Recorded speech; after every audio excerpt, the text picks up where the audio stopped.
So I said I was going to make a video about the monetary system and central banks.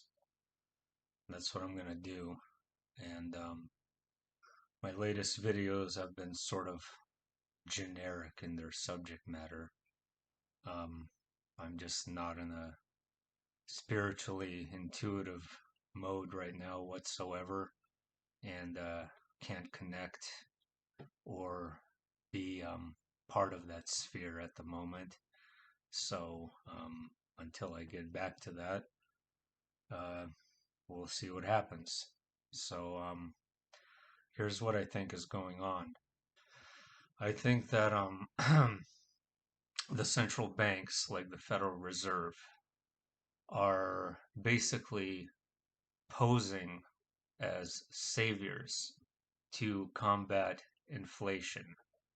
But in actuality, they couldn't possibly care less about it.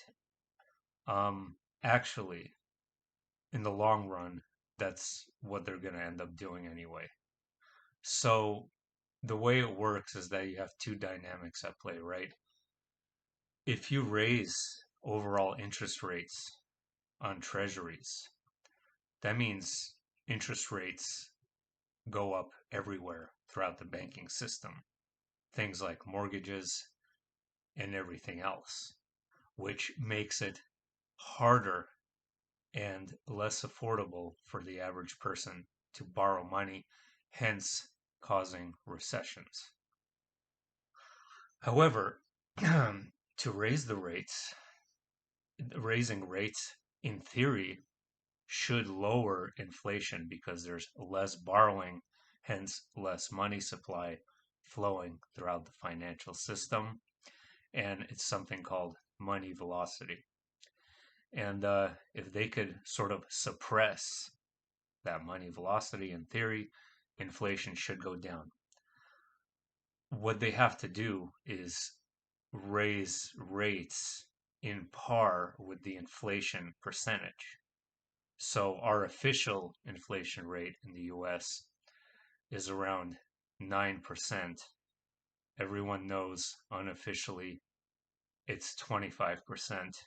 Anybody you ask, that's the real number, especially where I live in California. So raising rates should equal to about 9% to balance out the inflation. We've barely raised them 3, and even that is a farce. It is a complete and total joke because the moment the Federal Reserve raises rates, it starts buying up their own treasuries. I believe covertly.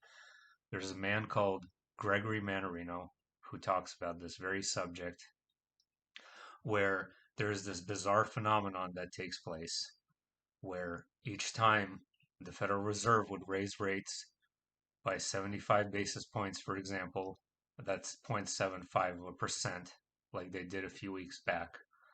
For a few days, rates on like the 10-year US Treasury would rise fairly rapidly, but then there would be a remarkable turnaround and rates would plunge below 4%. They should be at closer to 4% right now, but they're plunging below that.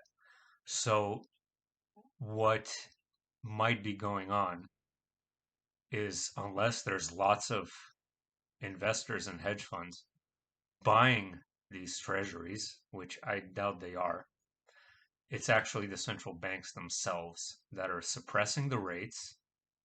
For what, though? For what reason? They want to save the stock market because it's been on a very sharp decline for months on end. And the moment they start buying up those treasuries, keep in mind, I pay close attention to this market every day, and this is a pattern, an exact pattern. Every time the treasury yields go lower, the stock market goes higher. And a phenomenon happened in England a couple of weeks ago where their interest rates on their treasury bonds started spiking very rapidly. And they were concerned that it was going to obliterate their pension funds. So they started emergency quantitative easing in the Bank of England. quantitative easing is just a fancy term for printing money. And what did that do to the US stock market?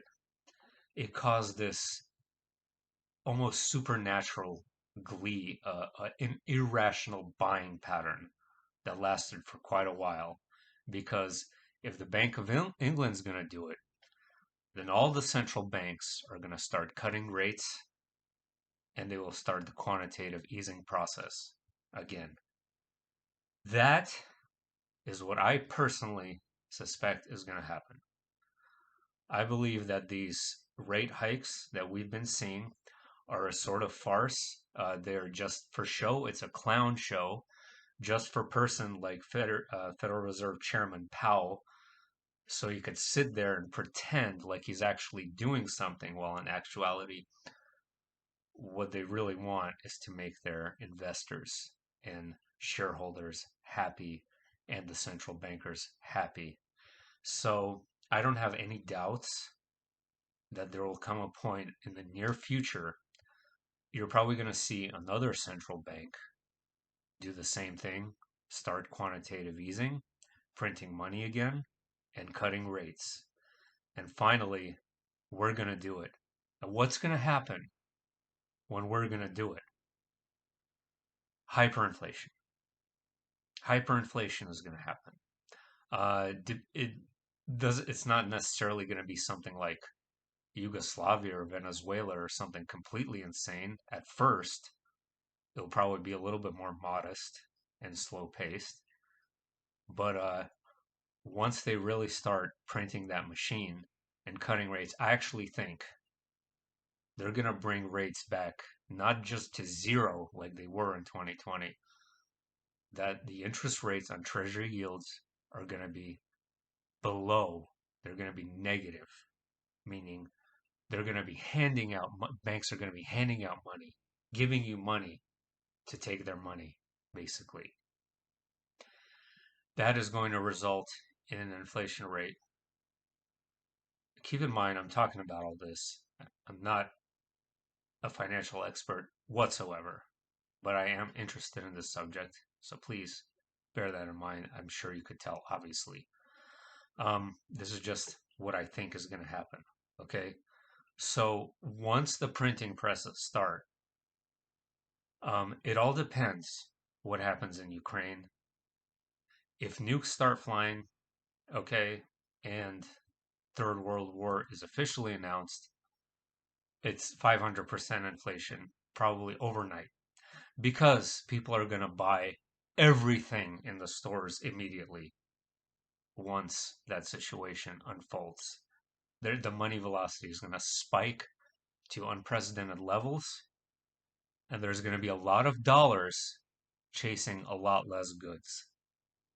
Now, if that doesn't happen, let's say in 2023, we're probably going to be seeing, I don't want to call this a prediction, a possibility of something like between 50 and 100% inflation by this time next year, is what I'm thinking, once they really crank up those printing presses. And then all of these currencies will implode on themselves. Once they do, they will announce um, a new central bank, a completely new. I first thought it was going to be the International Monetary Fund or one of these elite global banks. I don't think so. I think this will be a completely new thing. And here's the thing where I disagree with a lot of people who talk about the New World Order. They think that paper currencies will be annihilated. They will to a certain degree. Um, and there will sort of be a one world currency. But I don't see it quite like that. I just see each country still having their own sort of version of their own currency, but it's all going to be issued by one bank. So every single country will still kind of do its own thing, still have its sort of somewhat sovereign banking system, perhaps even paper money as well in some cases. In some cases, there won't be any, depending on the country, their level of development and what they want to do. Um, but it will all be issued by this one bank to every country, sort of like the dollar being the global reserve currency where all the countries run to now. But it won't be like that. There won't be anywhere to run to because they're going to be handing it out to everyone else. So it's sort of a reverse role. Um, it's going to be, I don't know, I don't think it's going to be backed up by gold or by oil, this global currency. I think it's going to be a sort of blockchain um, system that is run entirely by algorithms, sort of like Bitcoin, but more advanced, where it kind of gets spliced up into smaller and smaller units, but it's ultimately just digits on a screen. And this would actually reflect on the paper currencies as well. So, anyway, I know this was a weird video. Um, it's just a possibility, okay, of how this could unfold. Um, I think either one of those scenarios is very likely. Uh, the nukes, hyperinflation immediately. No nukes, hyperinflation by this time next year. If not hyperinflation, very high inflation. And within 2 years, all the financial systems will collapse completely, obliterated. And unfortunately, I don't think that what people have in their banks they're going to be able to save, or it's all going to be turned to zero and started from scratch. Let's see. One more thing. Live stream. I don't know when. Been really busy. Been really weirded out. Probably within a week, I will go live. And I'll see you then. I don't even have a subject to talk about though.